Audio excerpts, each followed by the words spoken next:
Our next session is led by Dr Masud Haq on optimising hormone health and considering whether testosterone replacement is necessary.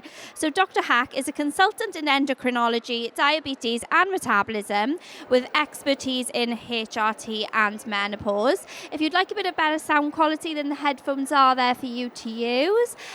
So over to you, Dr Haq. Let's get going. Thank you very much.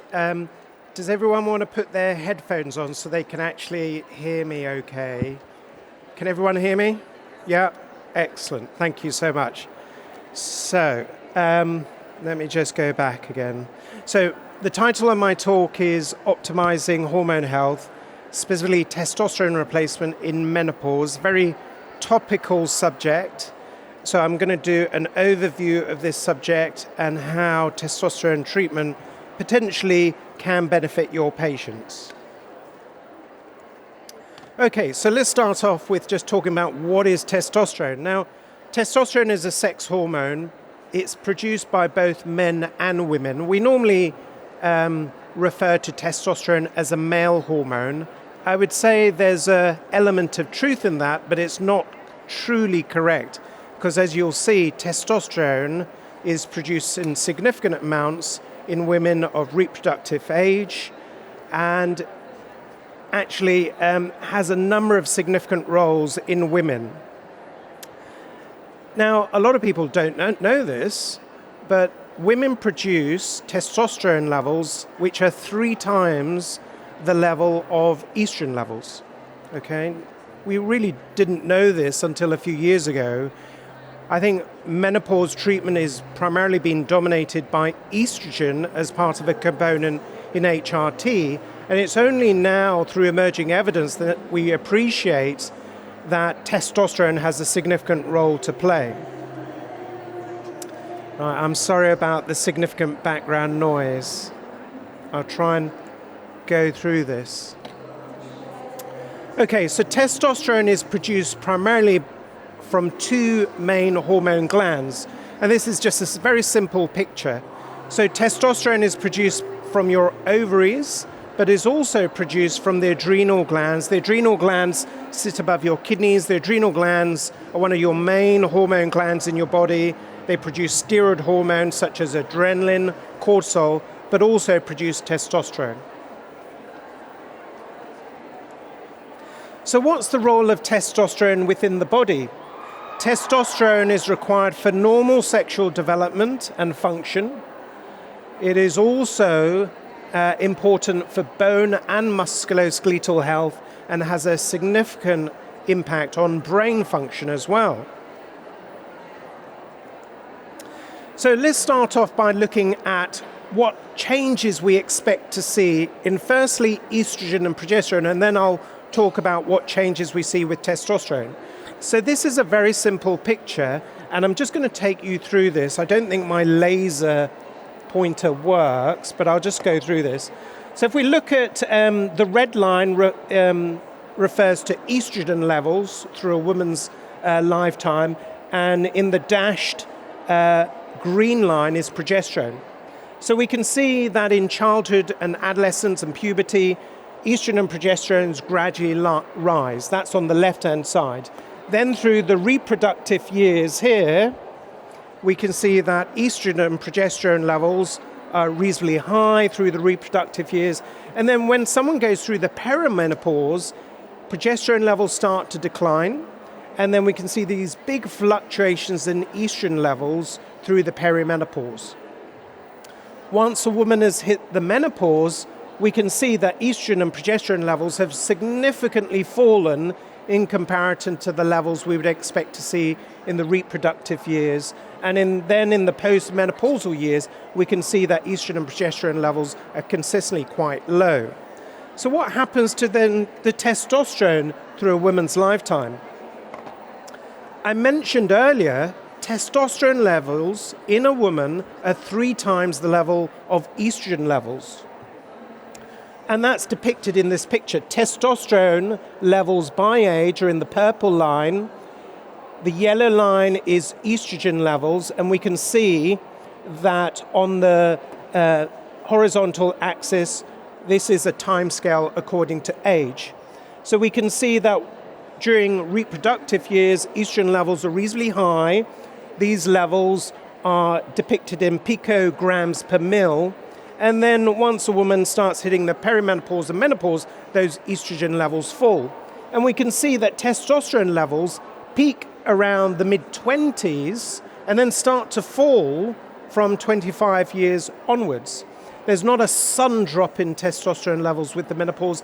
These levels start to drop from 25 and onwards. And it's probably a reflection of declining ovarian function. As you'll remember, I mentioned testosterone is produced from the ovaries. I think 50 to 60% is produced from the ovaries. And we can see that ovarian function peaks in the 20s and then naturally declines. I think this gradual decline in testosterone reflects the declining ovarian function. So why do the levels fall? I've already mentioned, I think part of this is down to declining ovarian function with age, but there can be other reasons why testosterone levels might fall. If a woman has had surgery for whatever reason to the ovaries, that can then lead to a significant decline in testosterone levels. Medical treatments, chemotherapy can also adversely affect ovarian function, and that can lead to a more rapid decline in testosterone levels. So the question is, who should be offered testosterone treatment?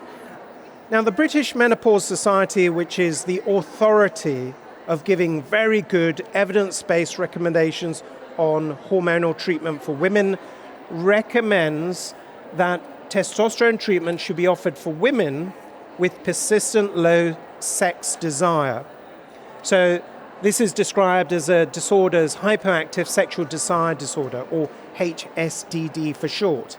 In simplistic terms, a woman with low desire, low libido can be potentially offered testosterone treatment.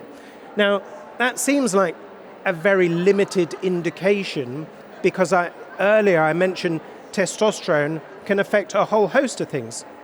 Brain function, musculoskeletal health, bone health, etc. The reason why the British Menopause Society have made this recommendation and not widen it up is because we just don't have the evidence base. There's a lack of good trial data. And until we invest and pump millions of pounds into good quality research, we still have that unanswered question as to where testosterone can be beneficial. At the moment, the BMS recommend testosterone treatment in this condition. But it's very, very important. Testosterone treatment should only be considered once a woman is also on HRT and is adequately on estrogen therapy, and also other factors need to come into play because a woman may have low sex drive and low libido for other reasons. There might be psychological reasons, reasons to do with personal life. Those aspects need to be addressed in conjunction with HRT therapy, and then someone needs to be considered for testosterone treatment. That's what the evidence base and the British Menopause Society recommend. So what about the wider benefits of testosterone treatment? It's just because of the lack of evidence. There's just not enough good trial evidence to say there's other benefits. I think anecdotally we have good observational studies, and I think many of you will be aware of Louise Newson, who's a UK authority in menopause. She's looked at her cohort of patients, 900 patients, and she published this earlier this year.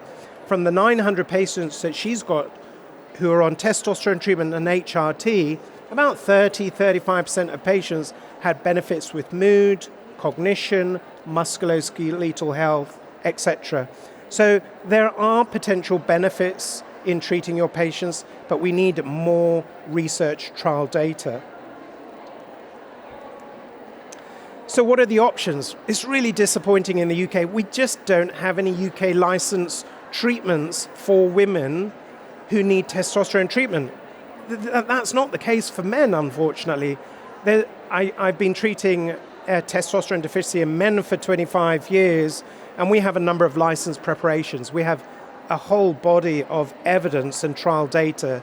So we have 4 or 5 preparations available for men, but we just don't have any licensed UK preparations for women. And as a consequence, any woman who needs testosterone treatment has to use a male preparation. Testosterone is testosterone, but women are having to use male preparations, but just use a fraction of the dose, and usually it's 1/8 or 1/10 of the dose of testosterone for a man that a woman would use. The British Menopause Society don't recommend bioidentical hormone therapies. Now, I appreciate some people in the audience may have this treatment in from their compounded pharmacies. The reason why the BMS don't recommend this is primarily a lot of compounded pharmacies don't have an appropriate license, they don't follow certain regulations, and there's no long-term safety data with bioidentical testosterone replacement therapy. And the most important thing is women need to improve their quality of life from appropriate treatment, but it shouldn't be at the expense of safety. So it's really, really important that if you do choose to go down this path, that you have a good specialist who is observing your treatment and monitoring you very, very carefully. But the BMS do not recommend compounded bioidenticals. So these are the commonly used treatments that we have available. So the first 3 are all male preparations. The Androfem cream is an Australian brand. It is licensed in Australia. That is available in the UK, but only through the private sector. But it is a licensed preparation dedicated for women. The first 3 preparations are male licensed preparations, and as you can see, the starting dose is a fraction of the dose we would normally give for a man. So, for example, Test Gel comes in sachets. These are very small, 2.5 milligram sachets, contain 40.5 milligrams of testosterone. You would use 1/8 of a sachet, a small pea-sized amount of testosterone, equivalent to 5 milligrams per day of testosterone. Testosterone comes in a dose-metered canister, and I'll show you pictures of this. So 1 pump depression would deliver 10 milligrams of testosterone. That should be used on alternate days. So in essence, you're getting 5 milligrams on average. Testim comes in a 5 ml tube, 1% gel. You would need 0.5 ml of that. That would provide 5 milligrams of testosterone. And the Androfem cream, again, you'd have a cream and a syringe. You would draw up 0.5 mils. That would be equivalent to 5 milligrams of testosterone. So essentially what you're trying to do is take 5 milligrams of testosterone and not much more to avoid overtreatment. See, these are pictures of the various gels. The Androfem cream is that Australian brand I mentioned. You have a very small syringe. You draw up the cream, 0.5 mil, that would give you 5 milligrams. And then the other gels come in dose canisters and sachets. So if a woman chooses to have testosterone treatment and they find a specialist that is willing to give this treatment, they may prescribe one of these preparations, but it's just going to be a fraction of the dose that we would give for a man. So for example, with my men that I treat who have testosterone deficiency, I'd be delivering 40 up to 80 milligrams of testosterone per day. For a woman, it would only be 5 milligrams per day. So it's really important to monitor treatment. So we wouldn't diagnose testosterone deficiency in a menopausal woman just on a blood test. It's got to be based on symptoms and then determining whether they're suitable for treatment. But when you make a decision to start someone on treatment, we'd always do a baseline testosterone level.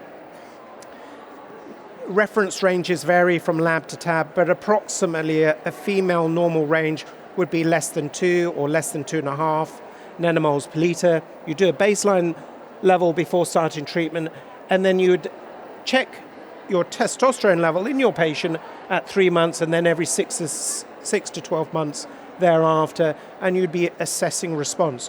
What I would say that if you have a woman who is receiving testosterone treatment, it can take a couple of months to notice the benefit, so you have to just be patient. You might have to wait 4 to 6 months before you starting seeing benefit. Unlike estrogen in HRT therapy, if you start estrogen therapy in a woman, it's like switching on a light switch. Patients can get better within a day or two. That's not the case with testosterone treatment. You have to be patient. It might take a couple of months. So there are safety and side effects that you need to be aware of. Generally, testosterone treatment is safe, provided levels are kept within the female range, but potential side effects are possible. That's more likely with testosterone treatment that is too high and starts to climb above the female hormone levels, and the side effects are hair growth, acne, and potential weight gain. The hair growth can be minimized by moving the testosterone site of application. Normally we'd say apply the testosterone on the lower abdomen or the outer thigh or buttocks. The long-term safety is still uncertain. We just don't have good trial evidence of the long-term safety on cardiovascular and breast outcomes. The data thus far on the 5-year data, it appears to be safe. If we look at testosterone treatment in men, there was a really good cardiovascular study published last year looking at cardiovascular safety of testosterone treatment in the context of men with testosterone deficiency, and it's safe. So I would expect the same to be true in women, but we need that backed up by good trial evidence. So when should I not have testosterone treatment? If you've got hormone-sensitive breast cancer, you should not have testosterone treatment. And if you've got a history of active liver disease as well. So what is needed in the future? I think there's a common theme here. We just really need good trial data. We need a better understanding of the potential benefits of testosterone treatment. Our understanding has improved in the last few years. We need more research study. And above all, we need a license preparation dedicated for women. Women should not have to use a male preparation. We need licensed products. Okay, I think I'm going to stop there. We're a little bit ahead of time. Thank you very much. Thank you. Does anyone in the audience have any questions? Yeah. Hello, I've got a question with regards to energy, because I'm on HRT and I've just been I've been complaining that I still have very little energy, and I was actually prescribed testosterone. It's my second week. So can it potentially help with lack of energy? Yeah, absolutely. The anecdotal and observation studies on women who've received testosterone treatment, they can get better, they notice less fatigue, better muscle strength, less brain fog. So potentially there are benefits with improvement in your energy levels. You've just got to be a little bit patient because the effects take a little bit of time, but there should be potential benefits with lessening your fatigue. Thank you. And with regards to the weight gain, because you mentioned that it could be a weight gain, so I don't want to put on weight. Yeah, absolutely. I think it's interesting because we know that menopausal women in general, if left untreated, they can potentially put on weight. I think it's a misunderstanding to say that HRT can cause weight gain because there's a lack of evidence there. It's more likely that women will get weight gain if left untreated who go through the menopause. I think the weight gain with testosterone treatment, I think, is less common. I think it's more likely that women, if they're overtreated, can get acne and hair growth. I think the weight gain problem, I haven't come across that. I don't think that's a particularly common problem. And I think you can think about this in different ways. So if a woman has testosterone treatment and HRT, they're going to feel better well-being. better energy levels. So they're going to be doing more exercise and having a healthy lifestyle. So that could be beneficial with keeping the weight off. Yeah. Oh, I can't. Oh, hang on. I can't hear you. Sorry. I'll give it to her and I'll come back to you. Hi. Hold on. Hang on. Hello. Hi. I was going to ask, I was really, thank you for a great presentation. I was really intrigued with your comment about the research for men and cardiovascular disease. When do you think that we'll get the research? I know it's a $64,000 question, but why don't we have the research for women? And when will we have that research? Because as women, we've been excluded from research for quite some time. So when do you think that it will be on an equal footing? Because that's really important. Yeah. Absolutely. So I mentioned the cardiovascular study that was, I can't remember whether it was New England Journal or Lancet, it was published a year ago. It was called the Traverse study. So this was a study looking at men with testosterone deficiency who had pre-existing heart disease, and there was a treatment arm with testosterone and a placebo arm, and then they compared the cardiovascular outcomes, and it was safe. We need a similar study in women. The difficulty is we're dependent on drug companies to fund this research unless it's backed up by NHS England, but you still need the companies to recruit the patients. I don't think there will be a shortage of patients wanting to volunteer to participate in these studies, but I think the rate limiting step is the funding, and there needs to be a desire to do the study. The difficulty is these drug companies are very cautious with what studies they want to do, because they could pump millions and millions of pounds into these studies, and if there is an adverse outcome, and actually testosterone treatment potentially could lead to more adverse outcomes, then they could even shoot themselves in the foot. So I think a lot of drug companies are very apprehensive, but we really do need the studies. At the moment, we're relying on patients, big clinics looking at their population of studies and then doing a retrospective or observational analysis. That's good, but it doesn't beat randomized controlled trials. But there's a desperate need to have that trial data. But from the 5-year observation studies on patients who are treated, there doesn't appear to be any adverse outcomes. So that reassures me, and I think a lot of specialists who do treat testosterone treatment, I think we're quite comfortable that we think it is safe from a cardiovascular point of view. Hi. Hi. I just wanted to ask you, have you had experience of any patients who do not absorb the testosterone through the skin? Because sometimes you get that with estrogels where people can't absorb it. Yeah, that's a really good question. I'd probably compare that to my male cohort of patients, because I've got many hundreds of patients who I treat with testosterone treatment, and my preference is to use the Testogel. And I think from the pharmacokinetic data, 70 to 80% of men absorb the gel well, and you get really good blood levels. Now, if we use that sort of data for women, I appreciate you're using much lower doses, you would think that 70 to 80% of men should get reasonable absorption and should get reasonable levels. What we do is, I mentioned the monitoring of testosterone levels at baseline, then 3 months, 6 months, etc. So you can adjust the treatment based on the blood levels, and I would want to titrate the testosterone treatment according to blood levels, but also the patient and the symptoms. But be cautious not to overtreat those patients. I think majority of people will use transdermal preparations for testosterone with reasonable good absorption rates.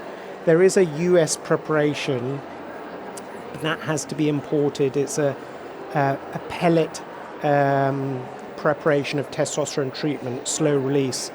I don't know, I don't personally use that. It's more expensive.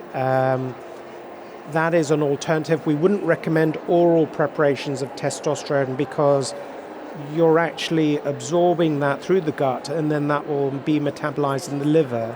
and that potentially could cause more side effects.